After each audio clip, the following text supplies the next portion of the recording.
বান্দারে, হাজার গুনাহ যদি একদিকে হয়, মনে রাখিস তুই সর্বদা তোর গুনার সীমার চাইতে আমি রবের রহমতের সীমা অনেক বিশাল। তোর কাছে পৃথিবীটা অনেক বড়।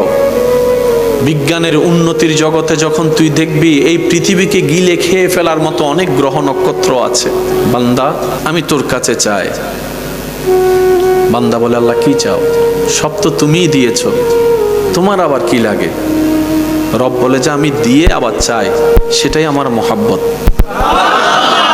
আমি রব তোকে খাবারটা দিয়েছি, তোর ক্ষুধা লাগলে যেন ক্ষুধাটা নিবারণ হয়, কিন্তু আমি চাই ওই খাবারটা শুরু করার আগেও তুই একবার আমাকে স্মরণ করবি, খাবার শেষ করে একবার আমি রবকে স্মরণ করবি। সুবহান। বান্দা, তোর পরের দিনের কাজ করার জন্য শরীরের একটা এনার্জি দরকার, সেই এনার্জি অর্জনের জন্য তোর একটা পরিপূর্ণ ঘুমের দরকার। আমি রব তোকে ঘুম এনে দিব।